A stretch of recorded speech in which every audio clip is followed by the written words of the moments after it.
Ada satu kejadian lucu pas lagi tidur pakai jaket, tiba-tiba bangun jaketnya udah kebalik. Itu lagi tidur sempat ya sering nangis keluar air mata, tapi nggak ada perasaan apa-apa gitu. Di sisi pertengahan saya melihat sosok seperti siluman kelelawar. Kamu akan terkalahkan dengan kesombongan. Harapanmu aku suruh berhenti berdoa di sepertiga malam. Tidak akan. Iblis, kamu iblis. Jangan pernah berhenti, karena doamu lah yang membuat dia berhasil.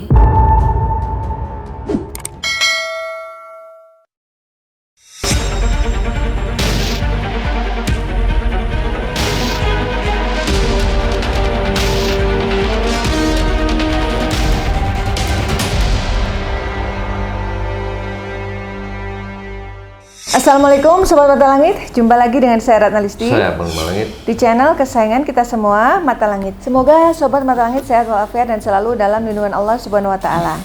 Mata Langit akan mengangkat kisah-kisah spiritual, kisah-kisah pengalaman di luar nalar untuk kita ungkap misterinya dan kita petik pelajaran dari dalamnya. Dan hari ini kita sudah kedatangan bintang tamu podcast mahasiswa dari London, Reiki. Terima kasih Reiki sudah mau jadi bintang tamu Mata Langit. Ya selama ini memang udah sering ikut ya untuk penelusuran, tapi belum pernah mengungkap kisah yang dialami Reiki. Ini Reiki ini sudah lulus dari Goldsmith University London dan ini pulang ke Indonesia untuk mohon doa restu dari orang tua untuk nanti akan kembali lagi ke London. Nah Reiki mau menceritakan pengalaman sejak pertama kali memutuskan kenapa sih kok pengen kuliah di London sampai kehidupan di sana yang Reiki jalani sendiri selama 4 tahun ya di London tanpa didampingi orang tua. Karena memang waktu itu tidak ada kesempatan untuk mendampingi Reiki, bahkan wisuda itu juga Reiki jalani sendiri. Nah, sekarang ceritakan nih pengalaman sama di sana, baik yang manis maupun yang pahit. Jadi awalnya SMA tuh sebenarnya masih pengen kuliah di Indonesia aja gitu. Bahkan lulus SMA udah sempet diterima juga di salah satu kampus beken di Jakarta. Sepertinya tuh emang pengennya tuh di luar gitu, di luar negeri gitu. Karena masih merasa ya di Indonesia mungkin udah cukup lah, masih berkelananya gitu di Indonesia, masih pengen coba gimana berkomunikasi sama orang-orang luar negeri dari budaya yang berbeda, dari bahasa yang berbeda, dan apakah masih bisa gitu masuk berkomunikasi dengan orang-orang di luar sana gitu. Kok pilihannya London? Iya dulu sebenarnya awalnya sempat pengen ke Australia, cuman setelah lakuin research sendiri juga ternyata emang London itu kota pertama lah untuk mahasiswa internasional gitu di seluruh dunia gitu. Waktu itu sebenarnya belum sempat juga ke London, belum sempat ke luar negeri bahkan. Belum pernah sekalipun ke luar negeri gitu.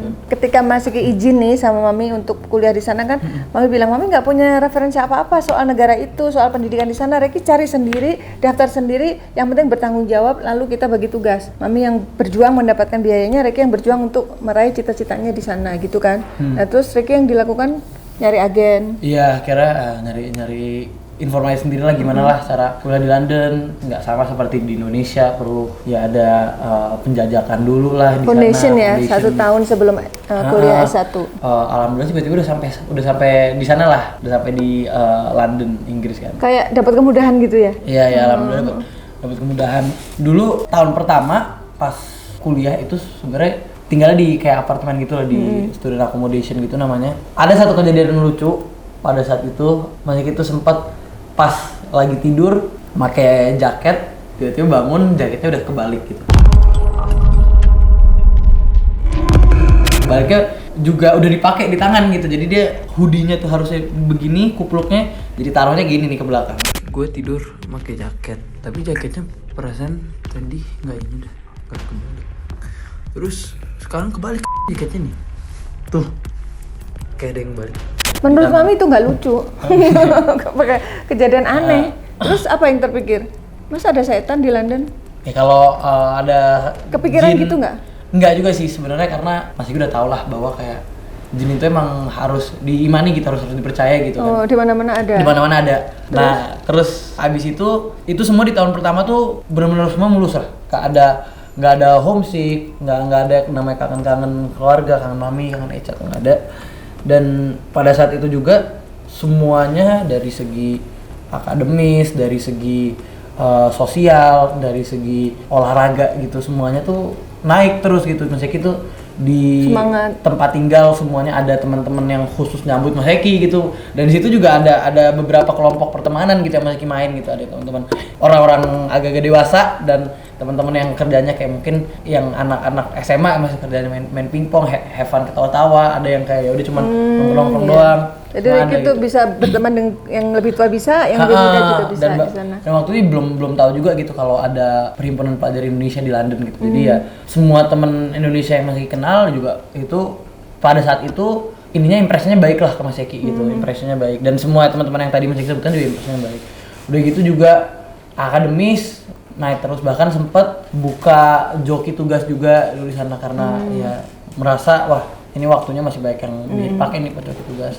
Terus habis itu Olahraga pun juga ya masih inilah. Nah, tahun kedua mungkin itu menimbulkan sedikit kesombongan juga dalam diri gitu ya, merasa wah semuanya bisa nih, alhamdulillah diraih nih, semua bisa diraih, tinggal jalan terus aja lah gitu. Kesombongan dalam diri tuh ada gitu.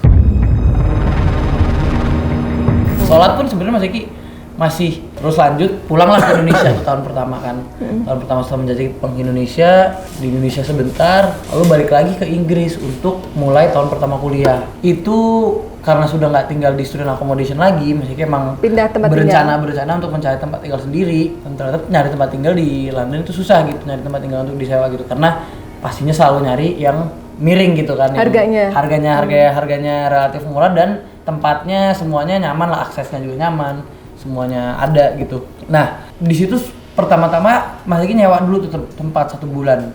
Nah itu ya lumayan lebih mahal juga daripada harga sewa kalau misalkan kita emang nyewa kontrakan gitu kan. Di sana nyampe karena telat ya, waktu itu telat 2 minggu nyampe tahun pertama kuliah, itu KTP Inggrisnya belum ada, jadi buat sedangkan Mas Eki kan pengen daftar kerja juga gitu ya, karena ya pengen part time lah, pengen bantu-bantu juga gitu, meringankan biaya hidup di sana gitu. Pengen part time belum bisa, habis itu kartu mahasiswa juga belum keluar. Sedangkan kartu mahasiswa ini dibutuhkan untuk memasuki ruangan-ruangan yang Mas Eki belajar gitu. Jadi kadang ya susah juga aksesnya di kampus gitu kan. Lalu sempat punya sepeda di London, ternyata emang salah perkiraan hilang juga gitu. Hah? Sepeda hilang emang di parkir tadi? Itu diparkir di depan masjid gitulah, di depan masjid ada parkiran sepeda gitu, besi untuk dikaitkan sepedanya di situ. Digembok nggak? Digembok, tapi emang ditinggal berapa lama kok pas balik hilang itu? tinggal 2 bulan sih emang. 2 bulan pas pulang ke Indonesia? Tinggal 2 bulan pulang ke Indonesia, iya. Pas balik udah nggak ada? Pas balik udah nggak ada, dan emang sepeda-sepeda yang awalnya kenapa masih kita taruh di situ dan nggak nitip ke teman-teman ya, padahal di sana bisa nitip teman, karena masih kira di situ banyak sepeda-sepeda juga yang ditinggal di situ dan udah lama tuh sepeda tinggal di situ, dan ternyata pas masih balik itu tempat parkirnya udah dicat ulang, jadi emang sepedanya semua yang di situ disingkirkan mungkin sama pihak sana gitu. Oke, itu kesulitan yang dialami di sana. Terus juga dia tinggal di tempat yang waktu itu nyewa itu selama sebulan, itu juga nggak baik-baik saja lah. Jadi di situ ya kayak dibilang kayak wah kamu gak akan bertahan lama di sini, sedangkan Mas Eki tinggalnya itu sama anaknya si pemilik tempat sewa ini gitu. Terus yang Ricky tiba-tiba tidur nangis sendiri itu di mana? Oh itu di tahun pertama juga tuh sebenarnya. Tahun pertama menjajaki ya, bukan tahun pertama kuliah. Itu lagi tidur nangis tuh. Jadi selain tadi cerita baju terbalik, itu lagi tidur sempat ya sering nangis, keluar air mata gitu. Tapi nggak ada perasaan apa-apa gitu. Nah itu kejadian-kejadian yang bikin turun gitu kan. Lalu sempat waktu itu minta diobati juga sama Panglima karena emang ada sepertinya pada saat itu ada gangguan juga, dan emang tempat yang masih tinggal di tempat sewanya itu ya kurang baik gitu lah kan. Terus didoain lewat video call? Doain lewat video call, ada akhir doa juga waktu itu, dan diberikan amalan juga ya, yang dimana amalannya itu masih diamalkan terus. Jadi setiap hari itu pas tahun pertama kuliah itu mah, bukan tahun pertama menjajaki, yang setelah balik lagi ke London ini, yang semua setelah hal turun. Setelah jadi mahasiswa itu tiada hari dilewati tanpa menangis lah di yang jadi tempat kehidupannya lebih berat ya dibanding tahun pertama ya. Oke, terus ada ya kayak rindu juga, dan waktu itu kan telat juga. Yang paling berat sih ini sih mungkin ya, karena telat juga meski merasa kok kayak susah gitu ya menangkap apa yang diajarkan di bangku kuliah gitu, sedangkan Mas Ki dan teman-teman kok kayaknya udah ngerti, bahkan lebih ngerti dari yang seharusnya dimengerti gitu. Tapi kok kayak masih tertinggal jauh banget, bahkan Mas Ki ini nggak ngerti nih arahnya kemana gitu, apa yang dijelaskan segala macam. Terus. Nah akhirnya setelah dikasih doa dan diberikan amalan yang Mas Ki terus amalkan, suatu saat pergilah Mas Eki ke masjid paling besar di Inggris, namanya East London Mosque. Itu ada di dekat tempat tinggal Mas Eki di tahun pertama menjajaki itu, di student accommodation. Yang mana Mas Eki juga menyesal gitu, kenapa dulu pas student accommodation merasa semuanya naik, tapi kok kurang sering gitu ke masjid ini gitu, padahal ini masjid bagus sekali gitu. Pagi-pagi sebelum sholat Jumat emang niatnya mau sholat duha dulu di sana, mau zikir-zikir dulu di sana. Kalau itu waktu lagi musim dingin, Desember, udah nyampe pengulangan yang ke 50-60 gitu ya zikirnya ya. Lalu abis itu rasanya tuh kayak bisa mencurahkan isi hati semuanya gitu loh. Di masjid itu? Di masjid itu sama Masya semua isi hati sama Allah gitu. Jadi pas mulai pengulangan ke 60, mulailah tuh air mata semua berjatuhan, dan itu jatuh sendiri? Jatuh sendiri pelan-pelan tuh jatuhnya, kayak misalkan nonton film sedih tapi nahan nggak mau nangis, itu rasanya seperti itu. Jadi pelan-pelan gini dulu, baru naik lagi, malah kira sambil baca tuh la ilaha gitu. Sampai orang-orang kanan kiri, awalnya kan masjid ya belum mulai sholat Jumat, lama-lama rame juga kan, hampir rame tuh orang-orang ngeliat tapi Mas Eki tetap terus aja gitu zikir. Dan zikir itu ya Mas Eki zikir tapi hati Mas Eki bercerita gitu loh, kayak kok capek sekali, berat banget. Kayak curhat sama Allah ya. Berat banget gitu. Dan ya alhamdulillah sebulan itu dapatlah tawaran untuk ya tinggal bareng sama mahasiswa Indonesia yang waktu itu lagi di sana juga gitu. Tinggal di situ ya, harga juga semuanya oke lah akhirnya. Semuanya oke, dan lewat setahun kuliah, lewat 2 tahun kuliah, lewat. Itu yang terpilih jadi ketua PPI London tahun berapa? Itu tahun ketiga. Tahun ketiga. Tahun ketiga kuliah, lewat juga, lulus akhirnya alhamdulillah gitu. Walaupun pada saat tahun ketiga itu kegiatannya bertambah ya, karena jadi ketua Perhimpunan Pelajar Indonesia di sana. Alhamdulillah bisa selesai tepat waktu. Alhamdulillah selesai tepat waktu gitu. Mas Eki itu ngerasa banyak capek juga mungkin ya di setelah 3 tahun ini, meskipun semua hal ya mungkin dari luar terlihatnya berjalan lancar, naik terus dari tahun pertama sampai tahun ketiga, tahun pertama kuliah ya sampai tahun ketiga kuliah. Nah, terus sekarang yang masih menjadi misteri apa yang pengen dibicarakan? Yang masih menjadi misteri itu sebenarnya tahun ketiga tuh udah selesai gitu.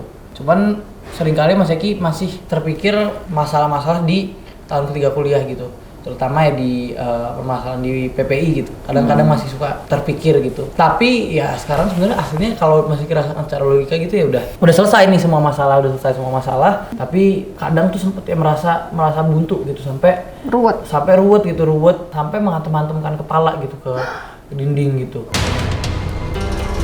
Ketika itu kenapa bisa terjadi sampai ngantemin kepala ke dinding? Saking ruwetnya? Itu kayak ke-stack. Jadi banyak nih masalah-masalah terakumulasi. Terakumulasi, lalu di akhirnya di ujungnya yang menjadi triggernya itu mungkin ya sempat Mas Eki dekat sama perempuan dan mungkin biar ngeselin dikit aja gitu. Dan itu bikin seperti itu gitu. Tapi emang aslinya tuh masalah tuh udah ya terakumulasi gitu di otak, beban pikiran tuh. Itu ada kaitannya dengan perempuan. Riki kepikiran sama perempuan itu. Ada cewek. Tapi Mas Eki rasa itu cuman sebagai trigger di akhirnya aja gitu. Tapi emang itu trigger yang ini ya. Itu masalah yang lumrah lah terjadi di anak muda. Terus masalah yang jedotan kepala itu gimana? Sampai benjol. Coba lihat dong. Ini bekas aja sih. Nah, terus mungkin ini juga yang mungkin Mas Eki sering rasakan juga dari tahun ketiga gitu. Jadi mungkin sampai sekarang pun Mas Eki masih sering merasakan gitu. Tapi Mas Eki merasa kayak decision making dalam pengambilan keputusan gitu ya, seringkali suka gundah gitu loh, bingung sendiri, galau gitu. Itu tentang apapun ya, terutama kayak pas dulu jadi ketua PPI gitu. Tapi kadang di waktu lain Mas Eki merasa percaya diri dan lancar juga gitu loh dalam pengambilan keputusan gitu. Tapi seringkali sampai sekarang pun masih gitu, seringkali merasa gundah gitu. Alhamdulillah sekarang udah nggak diamanahi sebagai ketua PPI London, jadi ya pengambilan keputusan jadi lebih dikit, tapi kan tetap aja pengambilan keputusan untuk diri sendiri kan bahkan lebih penting lagi gitu. Artinya gitu, kan. Beban pemikiran sebenarnya harusnya sih lebih ringan ya, tetapi masih bingung kenapa masih sering ruwet gitu. Yang pengen ditanyakan apa? Iya, sama Panglima. Iya, apa yang sekiranya ini bikin ruwet gitu sampai seringkali dalam pengambilan keputusan itu terasa sulit dan mudah, dan Kenapa yang kalau yang terakhir ini kenapa ya bisa ruwetnya ini sampai mengantem-antemkan kepala? Wah, gitu. itu dia. Padahal kalau dipikir-pikir semuanya lancar, mulus, walaupun Reki berjuang sendiri di sana, tapi semua terlewati tepat waktu gitu ya. Gitu Panglima, mungkin bisa disampaikan ya apa yang terlihat sama Panglima tentang Reki. Ya memang dari awal tadi Regi cerita mengenai perjalanan kehidupannya, di sisi-sisi pertengahan saya melihat itu ada sosok seperti kayak siluman kelelawar gitu. Reki susah tidur. Ya, dia kayak bersayap, muncungnya tuh panjang sekali gitu ya. Makhluk itu yang terlihat secara mata batin gitu.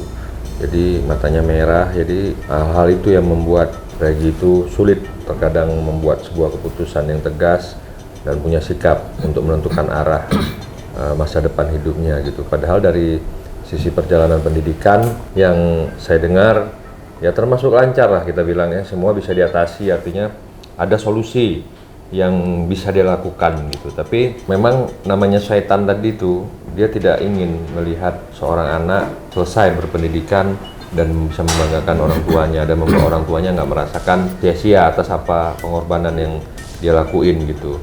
Tapi ini memang makhluk ini, iblis ini memang menginginkan Regi ini gagal.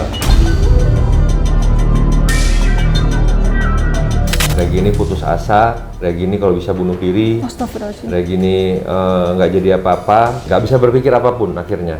Jadi terlihat seperti bodoh, padahal dia tidak bodoh. Jadi yang saya lihat secara sisi spiritual itu seperti itu gitu. Jadi kalau dia dipersulit dengan apa-apa yang ada dalam pemikirannya saja, ya akhirnya akan jadi seperti itu. Dia akan bisa menghantam kepalanya di tembok, bisa kayaknya bingung mau menentukan arah pilihan hidupnya ke depan, seolah-olah apa yang dilakukan nggak tepat, seolah-olah apa yang dilakukan nggak baik gitu. Padahal semuanya itu kan berproses dalam kehidupan ini. Tidak ada yang langsung hebat, tidak ada yang langsung bisa jadi sesuatu yang memang seperti yang kita harapkan gitu. Jadi intinya memang di sela-sela dia lagi mencari keputusan untuk profesi masa depannya gitu. Di situ makhluk-makhluk ini masuk. Iblis ini berbisik-bisik dalam hati, dalam pemikiran untuk agar dia putus asa gitu. Apakah ini mungkin Agar dia tidak merasa tidak berguna gitu. Merasa Ya Allah. kembali seperti nol. Kosong, tidak punya apa-apa Iya gitu. kayak udah mendaki, udah jauh, kayak mau dijatuhin lagi gitu. Padahal dia tuh nggak berada di posisi itu gitu. Nah itulah kita kadang-kadang harus cepat Menyadari. flashback, menyadari bahwasanya aku sudah jauh loh berjalan. Aku sudah banyak loh yang saya lewatkan, yang saya lakukan. Masa saya harus turun lagi ke bawah? Ya memang hal ini sebenarnya nggak layak juga aku pikirkan gitu. Karena yang harus kupikirkan adalah bagaimana aku mendapat dari sisi yang nyata. Sisi yang nyata itu maksudnya ya aku harus cari pekerjaan yang memang tempat yang terbaik, yang bisa menjamin masa depanku di situ dengan segala harapan yang aku punya. Bukan disesali konteksnya. Ini konteksnya udah menyesali gitu. Jadi perjuangannya belum seberapa, baru beberapa titik saja, tapi seolah-olah kayak dia udah melakukan apapun gitu. Karena kan kita tidak boleh, yang pertama Tuhan membenci orang yang mengeluh, Tuhan membenci orang yang berputus asa, seolah-olah kita tidak mensyukuri rahmat yang Tuhan berikan selama ini kepada kita. Jadi jangan melupakan sesuatu hal yang sudah banyak yang kita nikmati dari Allah Subhanahu wa Ta'ala gitu. Terkadang kita harus mengingat kembali bahwasanya Tuhan sudah memberikan banyak kenikmatan yang kita dapatkan gitu. Yang pertama, orang mungkin berpendidikan hanya mampu di negaranya sendiri, itu pun kalaupun mampu juga mengenyam pendidikan negara sih. Ada juga banyak orang yang memang nggak punya biaya gitu untuk kuliah gitu. Kita orang tua kita alhamdulillah mendukung, mensupport kita kuliah dimanapun artinya ya pada saat itu dan sampai kepada yang kita inginkan gitu. Itu kan sebuah nikmat sebenarnya yang Allah berikan. Ya. Karena menuntut ilmu itu memang ya ilmu itu memang mahal gitu. Sangat berpahala gitu orang yang memudahkan urusan orang lain untuk menuntut ilmu. Gitu. Nah, baik apalagi ini anak sendiri gitu misalnya. Nah itu jadi hal-hal begini nih yang iblis tuh nggak suka gitu. Iblis itu nggak suka orang-orang yang menuntut ilmu di jalan Allah gitu, di jalan kebaikan. Dia pasti akan selalu ingin mencari celah untuk menggagalkan gitu. Dari sisi mana nih aku bisa menggagalkan? Aku bisa mengganggu nih orang supaya orang ini nggak jadi. Ibarat orang mau menikah juga, orang mau menikah itu banyak ujiannya. Sama dengan orang yang mau mengenyam pendidikan. mungkin Nah setelah itu begitu dia tamat, begitu juga diuji lagi sama iblis ini, diganggu lagi sama iblis ini. Nah, dibuat dia merasa percuma loh, lo udah tamat, udah begini, udah begitu di tempat yang terbaik, tapi lo belum bisa mencapai cita-cita yang sesuai dengan lo harapkan, gini-gini ya, dibuat lagi tuh rasa macam-macam sehingga merasa ya itu, jadi merasa buntu. Kayak buntu, kayak macam-macam lah yang dirasain. Kalau menurut saya itu seperti itu. Gitu. Itu makhluk itu datangnya dari mana ya? Makhluk itu ada di seluruh penjuru dunia. Oh, maksudnya bukan dikirim orang? Apa memang ada di sana? Bukan. Ada di mana-mana? Ini memang makhluk, memang musuh kita. Musuh kita bersama, musuh kita umat Islam. Ya memang dia memang ingin merusak gitu. Karena dari sisi kita lihat Regi sendiri, Regi nggak ada sih menurut saya dia musuh-musuh yang nggak suka sama dia atau apa, itu nggak ada gitu. Yang terlihat seperti itu ya. Ini apakah mungkin ya kayak misalkan mau mulai vlog juga kan? Oh iya. Dia udah niat mau bikin vlog tapi kayak ada yang nahan gitu. Kenapa nggak jadi terus itu? Maksudnya mau buat vlog bagaimana? Ya sebelum berangkat ke London kan dia memang pengen jadi YouTuber gitu, pengen punya konten. Tapi setiap mau mulai konten tuh kayak males gitu, kayak tiba-tiba kayak ada hambatan gitu. Iya. Sampai detik ini. Teman-teman pun juga udah kayak ngomong gitu, kayak, cobalah begini-begini. Udah harus sangat merekomendasikan lo untuk mulai kayak nge-vlog lagi gitu karena bisa ngomong di depan kamera, bisa ngomong depan orang banyak juga gitu, biasa untuk lucu gitu. Tapi kenapa nggak dilaku-lakuin? Terus suami kan sering cerewet, mana bikin vlognya dong gitu. Allah.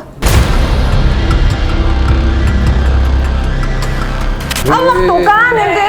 Dia ngantuk-ngantukin kepala ke ini. Ke sofa, mungkin ini kali yang ganggu Mas Eki. Begitu. Astagfirullah. Siapa kamu? Kita sama. Jangan mau sama setan. Maksudmu sama gimana? Suka jedotin kepala ke tembok? Kau sama denganku. Tuh. Kadang-kadang Reki suka marah, mukul tembok, jedotin kepala ke tembok, sesekali. Ya mungkin sekali lah. Iya, berarti itu ada dia. Reki boleh marah sama dia, ini setan ini. Pernah melakukan itu gitu, maksudnya mukul apa gitu, meja atau mukul dinding. Pernah. Tapi pernah. Mungkin lebih seringnya hantamin kepala gitu sih. Yang dipukulkan tuh kepalanya, bukan tangannya. Oh kalau mungkin mukul diri sendiri kali ya. Astagfirullah, Reki suka mukul diri sendiri. Teriakan. Reki kadang suka pengen teriak. Iya, kalau itu. Gimana teriaknya? Kenapa harus teriak? Lepaskan semua. Harapan dia Reki teriak, ya Reki punya perasaan, ntar kalau teriak tenang gitu. Kau memang anak yang pintar, tapi kau akan terkalahkan. Terkalahkan. Dengan kesombongan. Kau memang anak yang pintar tapi akan terkalahkan dengan kesombongan. Ya itu Reki sudah menyadari kan. Ada. Kalau ada Jadi perasaan, merasa- tadi kan dia cerita di tahun pertama tuh ada kesombongan dalam dirinya gitu. Yang kamu inginkan apa? Harapanmu apa? Sia-sia Apanya sia-sia? Tidak ada yang sia-sia. Harapanmu supaya Reki merasa sia-sia. yang telah dijalani semua sia-sia. Harapan dia supaya Reki Apa? merasa Sesuai dengan harapan. Menurut Regi yang Regi jalani selama ini semua sia-sia nggak? sempat terpikir begitu. Sempat berpikir. Itu bisikan dia. Pernah ada terlintas seperti itu dalam benak dan pikiran? Iya, tapi lebih ke apa ya? Misalkan perjalanan nih lebih ke kayak ya rasa takut aja gitu, takut akan semua ini jadi sia-sia gitu, bukan merasa sia-sia sih. Iya. Oh ya oke. Lebih Tapi ke khawatir. perasaan itu ada. perasaan itu ada gitu. Takut gimana nih, mending maju Pak. Kami memasuki dengan kesombongan dan rasa takut. Itu karena kita takut gagal, takut masa depan. Nah, itu dia nyusup. Dalam dua hal itu dia masuk. Musuh. Dari kapan kamu masih sup ke badan Reki? Aku memasuki pikiran hatimu. Sejak kapan? 2 0 Itu. 24. Sekarang 2026. Sebelum jadi ketua PPI London mungkin berarti. juga sebelum jadi ketua PPI ya. Berarti ketika jadi ketua PPI yang membuat dia galau ngambil keputusan tuh kamu. Manusia yang cerdas bisa ditentukan di kalangan Saya tunjukkan dengan dengan keraguan-keraguan dipermainkan keraguan-keraguan ini. Kamu ini yang wujudnya seperti kelelawar ya? Yang ada moncongnya. Aku hembusan angin bagaikan kabut dan menutupi masa depan itu. Wah.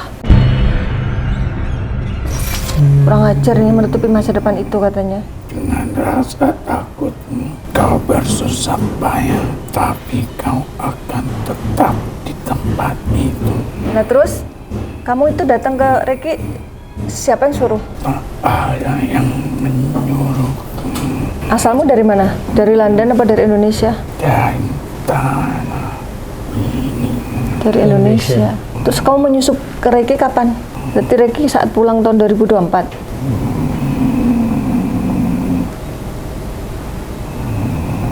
Iya, 2024. 7 hari itu berarti. Kenapa sih kamu nggak suka banget lihat orang sukses? Kami sangat menawan kesuksesan yang diiringi dengan berbakti Astagfirullahaladzim. pada seorang ibu. Jika manusia seorang anak yang berbakti kepada orang tua, maka ia akan menuju kesuksesan itu. Udah pasti itu. Dan kesuksesan bukan karena jerih payah seorang anak itu, tapi dari sebuah doa di pertengahan malam ketika kau menangis mendoakannya. Harapanmu aku suruh berhenti berdoa di sepertiga malam? Tidak akan. Tapi Kurang jika ajar kamu. ia tak mempunyai tekad yang kuat, dipenuhi rasa takut akan masa depanmu, maka doa itu pun akan selalu berbenturan. Jadi kamu nggak suka ketika Reki punya tekad yang kuat dan bersinergi dengan doa saya sebagai seorang ibu, kamu nggak suka? Aku tak menyukai seorang anak yang cerdas, Astagfirullah. lalu ia menyayangi orang tuanya. Astagfirullah, benar-benar iblis, kamu iblis. Kau sering melakukan Apa? Video call? Iya kok. Kenapa? Dengan adiknya juga? dengan dirimu. Kami tak menyukai. Dia nggak suka kalau kita video call, maka kadang suatu saat Reki kan kayak males gitu mau video call mami kan. Kami lebih suka jika kau tak memberi kabar. Astagfirullahaladzim. Sekarang Reki jangan sampai nggak ngasih kabar mami. Itu yang dimaui dia, setan ini. Dan yang kau lakukan itu sudah sesuai dengan keinginanmu. Yang kau lakukan yang mana? Kau hambatlah panggilan itu. Oh, Video call. Kau tunda panggilan ditunda sholat. Reki kan suka nunda sholat. Itu bisikan dia jangan dan kau diikutin. lakukan semaumu tanpa sebuah Tuh, aturan. jangan lagi ya. Ini udah tahu nih biang keroknya dia nih. Pokoknya kalau sholat harus usahakan di tepat waktu. Yang membuat Reki tiba-tiba menangis saat tahun pertama, tengah malam. Yang membuat tiba-tiba bajunya terbalik. Padahal di kamar itu nggak ada siapa-siapa dan dikunci. Yang menyukai dengan dirimu, mereka yang di sana, bangsa sepertiku, Makhluk gaib yang di sana, yang menyukai dirimu. atas dasar apa suka sama Reki? Ingat, seorang anak yang jauh dari induk akan lebih mudah terombang-ambing. Kok bisa tiba-tiba dia nangis? Makhluk apa yang suka sama Reki yang membuat Reki menderita? Nangis sesungguhnya perlawanan dari isi hati. Oh iya. Dan Seberapa jauh tingkat? kami memasukimu karena sebagian sikapmu pun sama denganku. Apa itu? Keteledoranmu Ricky suka teledor, kan suka barang ketinggalan apa-apa gitu. Itu sifat setan, jangan diikutin lagi nak. Tadi yang dimaksud Apa perlawanan? tingkat keberhasilanmu? Teledor nggak teliti. Tingkat keberhasilanmu yang sudah kamu capai selama kamu mengganggu Regi, apa saja? Rasa was-was dalam hati manusia. Was-was sama manusia lain gitu. Ya, rasa was-was dalam hal apapun. Manusia sudah mempunyai rasa was-was dalam hatinya untuk masa depannya, maka disitulah ambang dibukanya pintu kehancuran yang dapat mengakibatkan putus asa. Nauzubillah min dzalik, jangan sampai Mas Iki. Tapi emangnya makhluk gaib itu ada di sana di London? Berarti kamu ya bukan dari sana makhluknya. Di seluruh dunia. Berarti kamu Sampai bersekongkol kapan dengan kamu makhluk mau yang jahat di sana. mengganggu? Dan apa tujuan terakhirmu? Benar-benar diam, dusta, Astagfirullah. dan benar-benar kau mengaku tidak bergunanya lembaran kertas itu. Biar lagi merasa sia-sia, punya ijazah sia-sia. Guna ijazahmu. Nggak akan ngomong, aku nggak akan biarkan gitu. Sampai diserobek-robek gitu. Saya berusaha sana. Nggak akan begitulah. Ya tujuan dia sampai begitu gitu. Aku nggak Ini akan kan lakukan niat dia itu. gitu. Ini kan lagi tahu kalau dia ngomong. Mungkin kalau dia nggak ngomong suatu ketika bisa jadi gitu. Dan dialah yang membuat kau terkadang susah untuk Tidur. Iya, namanya kelelawar kan memang tidurnya siang, malam kan molor. Itu sayap dia, moncongnya panjang. Nah itu dia, Reki kan susah tidur sampai minum obat tidur. Bukan kelelawar sih, tapi kayak bentuk Siluman sayap. ya, siluman. Allah, astagfirullah. Ganti. Assalamualaikum. Waalaikumsalam. Waalaikumsalam warahmatullahi. Waalaikumsalam. Lama tak berjumpa denganmu. Ini siapa? Assalamualaikum. Harimau ya, Pak Lima? Apa dari leluhur saya? S. Siapa itu S? Dari mana asal? Dari Jalur siapa? Aku Dari kota? kota S di Sambil mikir. Indonesia apa di Indonesia. Inggris? Indonesia lah, ini Indonesia. Surabaya. Jangan langsung jawab, sambil dipikir dulu. Surakarta. Dari ayahku. Bahkan kan dari Surakarta. Solo, Surakarta. Ya, Solo adalah Surakarta. Waktu yang Pernah ya? Di Waktu rumah. mediumisasi di Madiun. Di Jalan Beliton ini pernah. Oh iya benar, Dekat waktu sumur. di rumahnya Umi. Yang dekat Iya, iya. sumur. Dekat sumur ya? Eyang. Apa yang ingin disampaikan? Apa? Tidurlah di pangkuan paha ibumu. seperti kamu cilik zaman dulu. Seperti waktu kecil. Nanti lagi suruh bubuk di pangkuan mami. Terus Kau usap tubuhi dengan doa-doa. oh iya Eyang. Doa yang terbaik. Insya Allah ya. Memang Riki niatnya untuk kepulangan kali ini memang mohon doa restu dari orang tua. Kemarin sudah sempat cuci kaki saya gitu ya. Dan jangan pernah berhenti mendoakannya. Pasti. Karena doamu lah yang membuat dia berhasil. Amin, Masya Allah. Setiap nafas saya doa untuk anak-anak saya ya. Kau pusing, stres melakukan tugas-tugas itu. Ya. Ya toh, sesaat mau air dan itu terasa berat. Iya. Menjelang akhir-akhir. Tapi berkat doa ibumu, Oh. seperti kau tahu cerita Ismail, ibunya bolak-balik ke bukit Safa dan Marwah. berdoa dengan tawakal. Lalu apa yang terjadi? Allah berikan jalan. Muncul air ya? Di air zam-zam Air zam-zam. Oh iya. itu karena tawakal doa seorang ibu.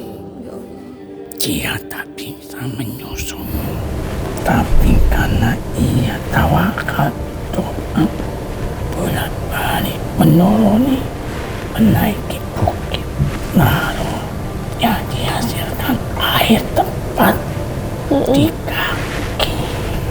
Oh iya betul, di kaki Ismail yang lagi nendang-nendang. Iya. Itulah dahsyatnya doa ibu.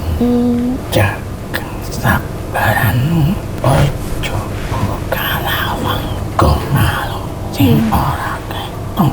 Buka pintu tuh. Terkadang mereka datangnya dari diri sendiri. Iya. Amarah, galau. Itu celah nak, jangan ya. Sabar itu kuncinya. Kalau nggak sabar nanti dia menyusup lagi.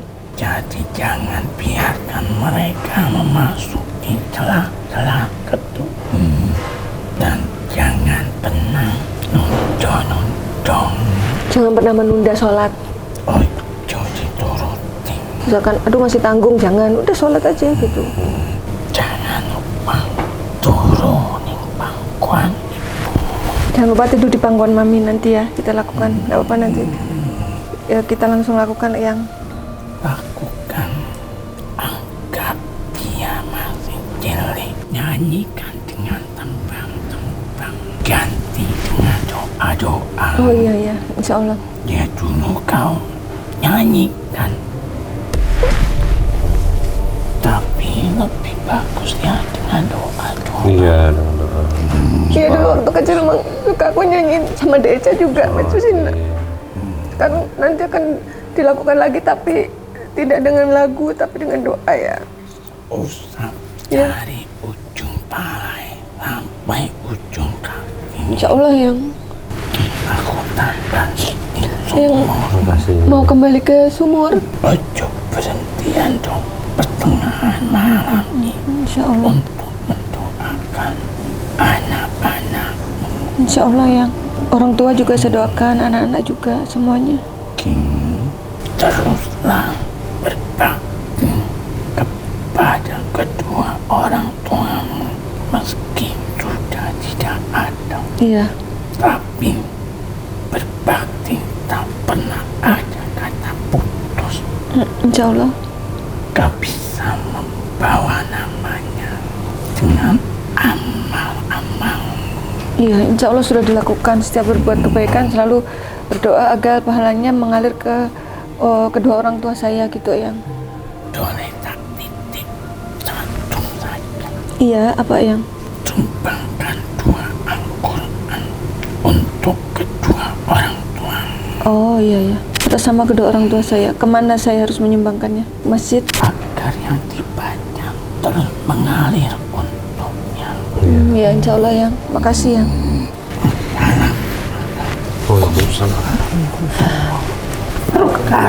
Waalaikumsalam warahmatullahi wabarakatuh. Allahu Akbar.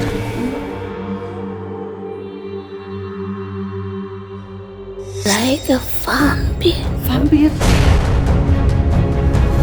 are a zombie, but you have a hole in your heart. Mungkin makhluk dari sana. Allahu Akbar. Tidak ada manusia yang tidak pernah jatuh. Bagaimana rasanya sakit saat terjatuh, agar dia tidak sombong dalam hidupnya. Aku mau berpelukan, boleh nggak? Kangen aku. Itu tanding.